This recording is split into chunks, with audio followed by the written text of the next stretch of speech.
NutraCast. TIAA is on a mission. Why? Because 54% of Black Americans don't have enough savings to retire. So in collaboration with big-name artists like Wyclef Jean, TIAA released Paper Right, new music inspiring a new financial future. With 100% of streaming sales going to a nonprofit that teaches students how to invest. Stream Paper Right now and help close the gap. There's a change happening in the way we live, the way we work, the way we spend our money and make our decisions. We are evolving to be more conscious in our actions in a way that serves the world and makes it a better place. Welcome to the Ethical Evolution. The Ethical Evolution podcast is brought to you by Ethical Change Agency. I'm Bindi, I'm the founder, and my mission is to help ethical entrepreneurs and holistic healers to find their voice through spiritual coaching and podcasting. I'm honoured to bring you the stories of those who create change through healing, kindness, innovation, purpose, and spirit. Understanding that to create collective change, we need to be the change. It all begins with us.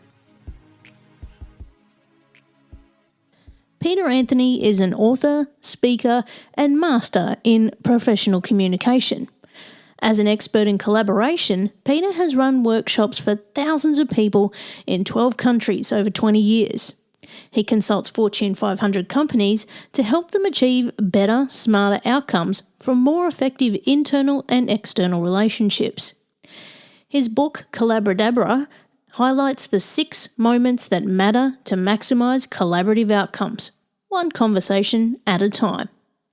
As communications experts, Peter and I were completely on the same page when it came to deconstructing conscious, connected, collaborative conversations that matter. Welcome, Peter, to the Ethical Evolution. Thank you, Bindi. Hello, listeners. Now, I'm so excited to chat with you. You and I have been chatting offline for quite a while now, but we're here together and, I've finally decided to capture some of our conversation for people because I think there's some gold for us to uncover here. But for people who don't know who you are, can you tell us who you are and what you do? Thanks, Bindi. Well, I'm Peter Anthony, as Bindi just mentioned. I've spent the last 20 years studying collaboration and working in the collaboration space, specifically collaborative conversations and building collaborative cultures and organisations. I've written a book on this and I've done a master's at Sydney University in Australia on communication and specifically how to use collaborative communication to help people achieve outcomes they couldn't otherwise achieve.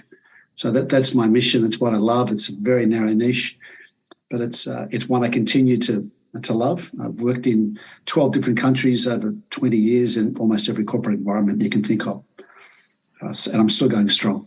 And that's amazing. And, like I've said to you previously, Pete, like one of the things that drew me to you is that, we have very similar paths in that, we're trying to bring people in on conscious and collaborative conversations that are very connected. Yeah. And that's the whole mission of this podcast. When we have a conversation, it's not just on the surface level. We are getting below the surface. We're having those deeper conversations that are meaningful and connected. And we're curious and we're getting in there and we're learning about each other. And this is a lot about what you do as well. And this is how you're helping people actually reach their goals and actually be better leaders and be better at what they do, right? Exactly, be better leaders. And also to have the conversations a lot of people are avoiding, particularly at work. And one of the things I like to work on is real conversations with real leaders in real environments. And whether that's coaching one-on-one or doing it in workshops, like we'll look at some of these techniques and some of these moments that matter and we'll apply them directly to their conversations. And I'll ask people, look, bring a challenging conversation to the room. Bring one that you find challenging, whether it's a challenging topic or a challenging style of person or a challenging environment that you really don't feel comfortable in. And what I find is that I'd say the majority of people avoid the conversation and they delay it until the delay itself starts becoming problematic. And particularly at a leadership level, leaders need to be really good at doing this and being famous for being a collaborator and getting the results that we know collaboration can give all of us. So as a leader, you and I've been talking offline about the kind of work that I do. As a leader, I know I've faced some pretty challenging conversations that I've gone, this is one of those ones I've really got to get myself prepared for. What are the kind of steps that you would give to a leader when they have to step into that conversation with someone that they really don't want to face? Okay. I think there's a couple of intentions we need to decide on or commit to before the conversation starts. That's an intention to be collaborative, as we've been talking, and make that very public, make that very obvious, and intention to be authentic as a leader and be the leader that generates the followership that only you can, rather than cloning somebody else or following a textbook. And also being optimistic in an environment, because we know all the research is telling us that the more optimistic leaders tend to generate more followership. I don't mean being crazy optimist, but within the range of possibilities for particular outcomes, you're looking at the more optimistic end of those potential outcomes. And what the research is telling us is that the more optimistic leaders generate more of that followership. So you have those intentions to start. That's the person I am. I'm authentic, I'm optimistic, and I want to be famous as a collaborator, and I want to make that public knowledge. I want that to be shared and to be part of the culture that I want to generate in my department, my team, my group, my organisation. Then when we get to the conversation level, we've got to understand that conversations are the essence of a relationship. If you think about having a good relationship with your colleagues, whether they're working for you or they're working alongside you or they're more senior to you in an organisation, you've got to understand those conversations are the fabric of the relationship, and a great relationship is made up with some great conversations. And I think your listeners can think, wow, if I think of the relationships I really enjoy with people, they're relationships where I have great conversations. Whether it's a friendship or a romantic relationship or a working relationship, I really love talking to this person. I'm not talking at them or telling them things, but sharing a conversation with them is something I really enjoy. So we're committing to that. We're committing to that as a really core skill and a core discipline to focus on. Then we start thinking about steps, right? But we've got to get that mindset right first. Otherwise, it's like very robotic. Yeah. And I'm glad you've asked that question, because the most latest Pew research coming out of the US says that we've never been less likely to change our minds as a result of talking with somebody. And the Apple research since 2006, they've been looking at a number of conversations we had just by way of phone calls, and it's been consistently falling in both number and duration until the average length now is about 22 seconds. And I guess your listeners can think, well, if they look at their mobile phone, I'm sure it's within reach. I'm sure it's very close to them. Yeah. But I don't like it being too far away. And think about, well, how often do I use this to talk to people as compared to everything else? And you're probably using it 10% to make have conversations. Phones are not for conversations anymore. We're having less conversations. Yeah, there used to be a song about that. It's so funny, we don't talk anymore. Yeah. But we don't talk anymore. We don't talk anymore to each other. And it's a really core skill. And if we're keen to collaborate, it needs to have a conversation as the vehicle for the collaboration to take place. So it's a decision to say, hey, I'm going to have more conversations in my workplace as a leader. And I'm going to set myself a goal to say, tomorrow I'm going to have 2 more conversations than I normally would have. Or and the following day, 3 more, then 4 more, then 5 more, and pick a number and have more of those one-on-one relationships. I haven't even given you the steps yet. I get on my soapbox about this. And the really curious thing too, we were just talking before the podcast began about workplaces and about psychometrics. And the really curious thing is that there's a lot people since COVID. A lot of us are more introverted than we were pre-COVID. Yeah. And if you think about communicating to an introvert, they often won't speak up in a group. They won't share something in a team. They may need that one-on-one relationship. If you need to get the best from them, it needs that one-on-one communication, not by text, not by email, but a real live person-to-person conversation. And that takes a really tuned in leader to understand that, right? Like you've got to know your people and know, okay, well, this person, I know they're introverted. They love to work from home. They love to, get on the phone rather than, get face-to-face. And they're very direct in their communication.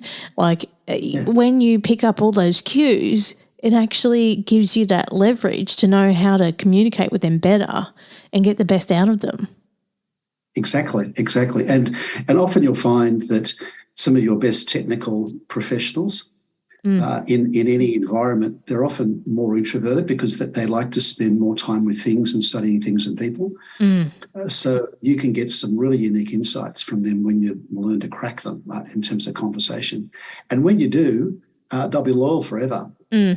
Because they have very few one-on-one relationships, and the ones they do have, they're very loyal to, and they're much deeper. Whereas the extroverts tend to have a lot more relationships, but not quite as deep as the introverts.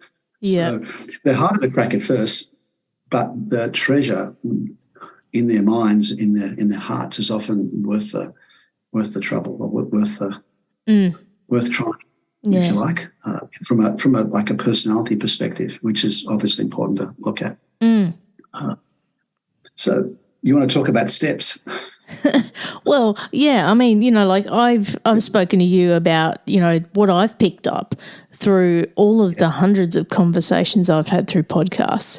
Like I've spoken to so many people around the world and learnt so much and been so blessed to connect with so many amazing humans around the world.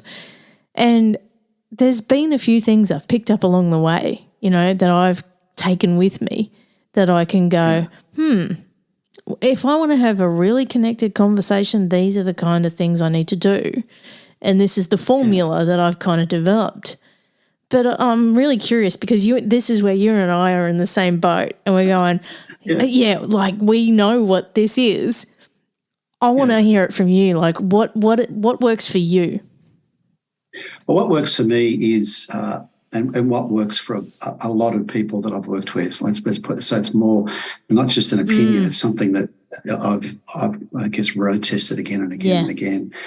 And I've called them 6 moments that matter as opposed to steps, because they're not.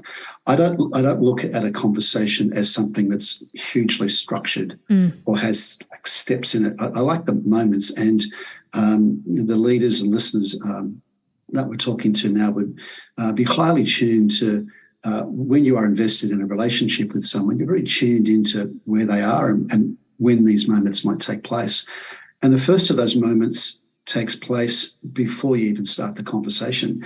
And apart from the intentions we've just talked about, the first moment that really matters is the moment when you decide on having a goal for the conversation. And it's going to fall into one of 3 different categories. It's either going to be your goal is to change how they're feeling. They could be feeling uncertain, unsure, risk-averse, for example, and your goal would be to help them feel more comfortable with a change or a program or an approach.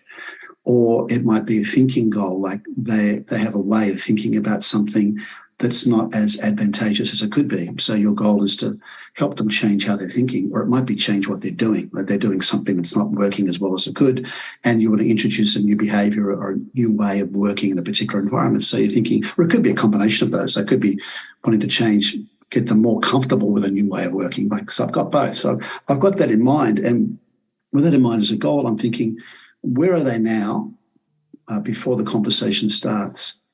And where would it be useful for us both to be by the end of that conversation? And then the conversation becomes part of a longer commitment curve, because it might be you might be a series of conversations or communications that is taking place between where it starts and where is beneficial for it to end. So it starts with a goal, changing how they're thinking, changing how they're feeling, or changing what they're doing. That's where it starts. And it's interesting. People ask me about the feeling one. The feeling one, I think, is the most important. It's because I genuinely believe when people feel more comfortable with you, they're more willing to change what they're thinking and what they're doing. But if they don't feel comfortable, like they haven't got trust, or that they just don't feel right in that environment, it doesn't matter how good the idea is, they're going to be very reluctant to embrace it or embrace you as their leader. So the feeling one, and even in personal relationships. I mean, I like to see my mum on Saturday mornings is probably the best time of the week for me to catch up with her. And my goal, I think, what's my goal? I say I just want mum to feel as treasured as possible when I'm with her. I only see her one morning a week, and I owe so much to her awesome mothering of me. I just want her to feel treasured, and so to understand how grateful I am that, you know, she's my mum and what she did for me as I was growing up. So even those sorts of conversations or times, like, what can I do to make her feel treasured? And you can ask yourself that question. And as we all know, that often your intentions and the questions you ask yourself, you'll get better answers. Yeah. It's better than asking no question. And a lot of the conversations just start with no goal. Well, where's it going? Well, I just want to catch up. Well, catch up with why? What outcome are you after? Like, it's what, and then you can get a much more productive space to be. Then people will love talking to you, as I'm sure they love talking to you, because it's valuable time. I enjoy that process. I feel understood. I feel respected. I feel cared for. I feel like I'm learning something. I feel like I'm going to change how I'm going to do something. That's really cool. And no doubt you're one of those people, Pete, like me, that hates small talk. Like people who are just filling the space because they can. And I'm like, really? We're going to talk about the weather? Really? Are we? Yeah. You really want to talk? Yeah. I just, they're likely to be scared.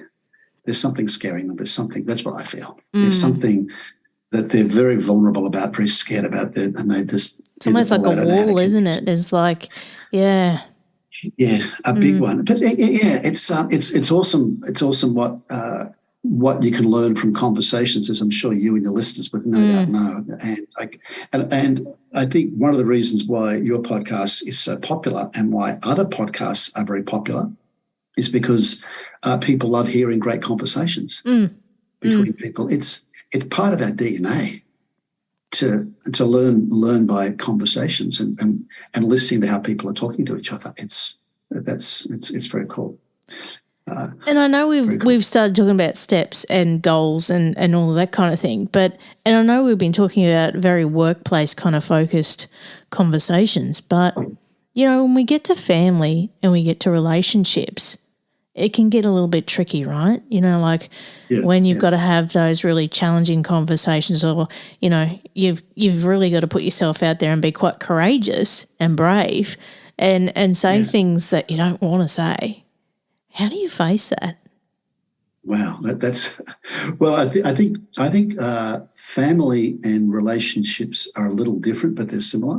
For me, I think in terms of like a partner relationship, what I have found, this took me a long time to learn. I was no quick learner in this space. What I found is making my wife understand the level of commitment I have to her, particularly when she's being really challenging, because often when she's being most challenging to me, and I feel like she's pushing me away, she actually wants me to be closer. So I've just got to deepen the commitment and make her feel assured, make her feel that I'm here. I'm not going anywhere. I'm here in the storm. There's a storm all around us. I'm right here for it. And I also learned a lot from John Gottman, who your listeners may have heard of, and he looks at conversations too, that he's looking for the 4 horsemen of the apocalypse, like defensiveness and stonewalling, criticism, contempt. And I'm very mindful of sounding that way in a relationship, and I'm very mindful of how that might be portrayed. But that's on the romantic, what I call a romantic relationship side. I think in terms of parenting, that's a whole different level. Yeah. It's a whole different level of. But I can share a conversation I had with one of my daughters, of which I've got 3, that your listeners might resonate with. My youngest daughter, 4 years ago now, she was 15, turning 16, and she was in a hole. She had an abusive relationship with a boy. She was smoking a packet of Marlboros a day. Wow. She was into all sorts of different drugs. She wasn't going to school. Her life was just a train wreck. She put on a lot of weight. She wasn't eating properly. She wasn't sleeping. She was just, in a bad a space as you can possibly be as a 16-year-old. And I was the one that had the best relationship with her. She'd actually listened to me, which is bizarre. Because my eldest daughter, not so much, but the youngest one, yeah. And we would. I thought. Well, the one thing I'm going to keep doing with my daughter, Belle, is just keep talking to her, just keep listening to her, no matter how bad it sounds. And I want her to. And I said, look, just be honest. Tell me what's happening. I need to know because I can help you. She was honest, and I was shocked by what she was telling me, but still staying in the pocket, as I call it, staying in that space. And again, similar to my wife, having the courage, I guess, to stay in that space and not be judgmental, not be dictating, just stay in the space and make her feel loved. And this was the mistake I made. I made the mistake of thinking, if I love her enough, she will turn around, right? Love. What I didn't realise, that was only like halfway there. That's a Bon Jovi song, isn't it? Be halfway there within That's it. I was only, for those listeners that remember the Bon Jovi, I was only halfway there. What I realised was it wasn't so much how much I loved her, but how much she loved herself. And one night in the kitchen, we'd had dinner and we're just chatting, and I said, Bill, no matter what happens, just remember you're enough. Like you're big enough, you're strong enough, you're bright enough. You're enough to deal with any of this shit that's happening in your life. And that became our catch cry, you're enough. And in her HSC year, she started a little business called You're Enough, like NUFF, and was selling clothes to teenagers. It ended up being the mums that bought them, like T-shirts and sweatshirts, just but enough for it, not enough, like you're enough. And she used the proceeds of the business to support a teenagers charity here called Batir, who support young women that have got self-esteem issues and help them to retell their story. And that was, I guess, a conversation that continued with those intentions, to care, to love, to change how she feels.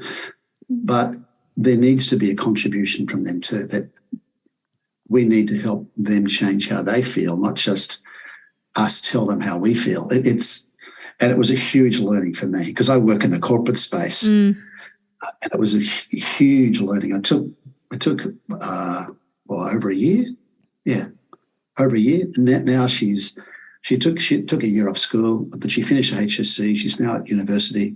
And she's got an awesome partner who's an engineering student, and she's really happy. And she's in a really great space because she realised that she was enough, and that message was enough, I guess, for her. But it took us a while to get there. We couldn't just walk in with the solution. It doesn't work like that. You've got to build the relationship first, and then the solution emerges. Pete, how does it feel for you when you see those shirts and what she's done and what she's produced just by that message that you've given her? I just think like mission accomplished. I think that is. That's that amplification. Like it's gone beyond you, gone beyond her. It is, and yeah, it's her. It's makes me. It's beyond proud. Proud sounds to me like it's got too much ego in it. Yeah. It's not so much pride. It's more like, wow, this is real contentment. This is really. Yeah. This is a real achievement. And of all the things you achieve, I think the things you achieve in relationships like that are the things that really stay with you. And to be with her on that journey, and rather than saying I did it for you, it's more you did it. And I was the guide on the side. I wasn't the main person. As I remember working with at Ogilvy and made the advertising many years ago, and they had this great saying from David Ogilvy. He said, never get caught between the footlights and the client, like never get caught between your client and the lights. The lights are always on the client, never on you. Yeah. I think it's similar in parenting. You got to keep the light on them. Not in a like build up their egos, but more help them build that really healthy self-esteem, which my daughter Belle has now. And it's really tricky for the kids. It's much trickier being a parent now, I think. And it's also being in the right place in the universe of where you need to be, right? So you're there guiding her on that path, and the universe knows that that's the exact right place for you to be. It's the exact right place for her to be. She had to go through that breakage or that pain for you to then open up the light and show her. So really that in itself was all meant to be. It might have been shit at the time, but it was all meant to be. Yeah, and most of the great people I know, I've been fortunate to meet some awesome individuals over the years. Most of them have had some fairly serious tragedies, issues, like something, I would say catastrophic, but something quite significant happened in their lives. And it seems to just scrapes off all the varnish. Yeah. and just you get to meet a real person, a lot more genuine, a lot realer, and they're on in a different space. I actually, it's funny. I was watching a documentary this afternoon with Jane Goodall. Jane Goodall, she did a lot of work with the environment and chimps and all that kind of stuff. Anyway, she was talking about how everyone on the earth has a purpose. They might not see it, but it'll show up. Everyone has an impact on this earth, but it's how you become aware and awake to what that is. And what you've just said there is exactly that. It's exactly that. You're here to spread that message and make that change. Yeah, and with that person, and often you don't know who or where or what it's going to be, and it's interesting how it emerges, and it's really interesting. One of the biggest learnings I've had, Bindi, over the years in working with people is to let the learning emerge, like let the relationship emerge and not force it. Yep. Otherwise, it's like you're selling something to somebody or you're forcing something on them. It's letting it emerge, and if it's right for them, they will recognise that it's right. It'll feel right. And if it's not, it's not. And there's no amount of pushing that's going to make that happen. It also reminds me of what Carl Jung suggested all those years ago when he fathered modern psychology. And he said, I love this quote, he said, there's an inner self that beckons you on a call to adventure. So that there's a part of you that's beckoning you on your adventure, and only you know what that adventure is. Only you can hear that call. I can't hear it. I can't hear my daughter's call. I can help her listen to her call, but I can't give it to her. And then when it does happen, and she recognised how strong she really was, and the resources that she had in herself, because she'd lost all faith in herself. She didn't think she was any good. She was worthless. She was like everything you could think of. All these tick, tick, tick, tick, tick, self-esteem points. And she was, hey, I'm okay. And now she's in a great relationship. She's really healthy. She's back on track. I'm really proud of her. It's really cool to have her as my daughter. Well, Pete, please give our love to Belle, and she is so lucky to have you as a dad, can I just say? But and she'll say that I'm lucky having her as a daughter. Absolutely, right? One can't go without the other. I think I might have blown up that balloon a bit too big, Bindi. I think I might have to deflate it a bit. She's going to listen to this, don't you worry. Oh, Pete, look, I could sit and talk with you all day and night, and I reckon one day we probably will. But if people want to get in touch with you and find out more about what you do, where can they go? Yeah. They can go to peteranthonyconsulting.com, which is my website, or they can have a look at my book, Collabradabra, which rhymes with abracadabra, hence magic. Collabradabra, the magic of collaborative conversations. You can find that on Amazon. Or just find me on LinkedIn. I'm there on LinkedIn. Connect with me there. I've got a lot of content on there too. And I'd love to, if somebody wants to reach out, I'd love to talk and see how we can collaborate. Yeah. That's how it works. And it's always good talking to an Aussie, can I just say, you know? Yeah, I think so. I like hearing an Australian voice. I've been working so much with US and UK. It's Same. Nice hearing Australians. It's good to have someone from home. Now, Pete, yes, exactly. I got the last big question for you. What's the change you'd like to see in the world, and how can we bring it to life? That's an easy one for me. I would like us to talk more, person to person, with a goal of us both making ourselves or the world, and about how big that world is. The world could be your street, your household. Make your world a more worthwhile place, and that will build better relationships, and that's going to make everyone happier. That would be my message. That's my mission. And I absolutely love that. But one thing that's been sitting in the back of my mind as we've been talking is one thing, when we communicate nowadays, a lot of people are all about the talking and not about the listening. Yeah. And I want to just get a take from you on how important it is to shut up and listen. Shut up and listen. Yeah, absolutely. And if you look at that Collabradabra approach, the fourth step's the biggest, which is understanding, which is about understanding how they're thinking and feeling right now. And it's about understanding, if you're talking about a decision, understanding how they make a decision, what sort of criteria they're using, what those criteria mean, and what they want to avoid. And that requires a lot of great questions and a lot of understanding rather than talking. And collaboration is an understanding skill. Understanding how to collaborate with this person requires asking questions and listening intelligently to the answers.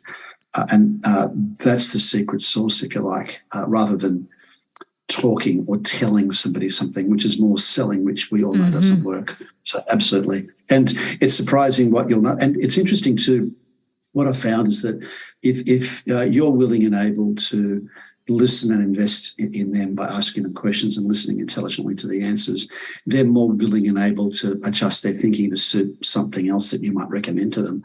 But you've got to go first, which is, I think, what Stephen Covey said something similar when he said, seek first to understand before seeking to be understood. And that is so true. You've got to understand where they are and be willing to invest that time, that energy, that effort, that emotion, that care into understanding them and helping them understand themselves. And then you can potentially be understood. But that's got to go first. And that's all about listening, not about telling. You can't tell somebody how they think or feel. You can try it. I could try telling you, Bindi, how you're feeling and how you're thinking, but it wouldn't get me very far. You'll be bloody wrong, I can tell you that, Pete. Exactly. And it's much more interesting to find out because I can find out how you're thinking and how you feel. That's really interesting. I meet some extraordinarily interesting people, and I love learning that. Wow, that's a really interesting perspective. I never would have thought of it like that. It's bizarre. I was working with some guys that a few years ago in Egypt that were running this huge cargo company. And they're all ex-captains of cargo ships, and they were interested in how they could knock a car down into a box and transport it around the world. And in the morning tea breaks, this is in Cairo, right, or in the workshop, they're drinking whiskey and smoking cigars. I think, wow, I could not drink whiskey and survive. Like proper, but whiskey and ice, smoking cigars. Yeah. I think this is really interesting. They're curious people. They hang around. Anyway. And, definitely listening. Pete, I think I explained to you last time we spoke that I've been working on some writing around, conscious conversations and courageous conversations. And one of the things that recently came to me through my writing, and this is where my psychic superpowers come into play, nearly a year ago, I think it was, I got a download to create a T-shirt, right, that was a traffic light. Okay, so think of a traffic light, and it had the 3 words based on the 3 colours. So it was listen, feel, know. So I created that T-shirt, and there's a whole big meaning behind it, but it all relates back to these conscious conversations that we're having, because you got to listen, you got to feel, and then you'll know exactly where you got to go on this path and what decisions you need to make, which all comes back to your intuition. I only had this realisation a couple of weeks ago, and I just went, oh, well, that was why I created the T-shirts. I still got a bunch here if anybody wants one. Hit me up on Etsy. But I like it, and I like the idea. And one more thought for your listeners on listening: it's important to listen until you disappear. So listen until you listen to your stuff, your views, your opinions, your knowledge. Yeah, you're disappearing completely, and you're not about you. Completely invested in them. Yeah, and they're going to feel that. They're going to feel when they're really being listened to. As we all know, when someone's genuinely listening to us and they're with us, and when they're not, you feel it. And something changes when you commit like that. It's a whole different level of relationship, and that's when the magic starts to happen.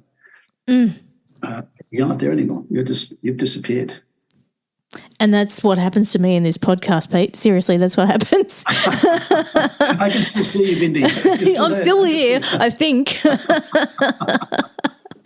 Oh, what a blessing it is to spend time with you, Pete. Thank you so much for being a part of the Ethical Evolution.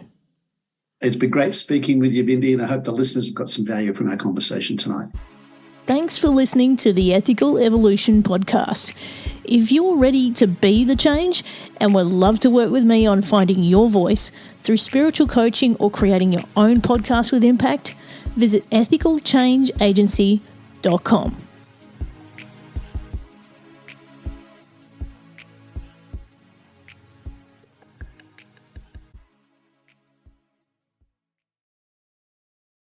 Miles, are you ready to record our promo for Season 2 of the Wanna Bet podcast? David, have you ever seen a grown man naked? Miles, we're not here to quote lines from Airplane. We're here to tell people that Season 2 starts August 18th.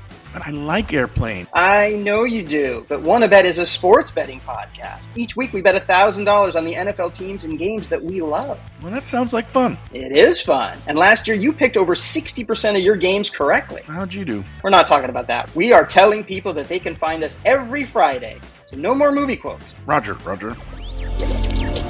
Electricast. Are you passionate about saving the planet for future generations? Do you want to learn how to do it? If yes, then you need to tune in to the Nature Back podcast. It's a talk show covering the changing world around us, from renewable energy, sustainable agriculture, circular economy, to ESG and social innovation. Don't miss this opportunity to discover how you can join the movement and make a difference. Subscribe to the Nature Back podcast today on your favorite platform and get ready to be amazed. Electricast.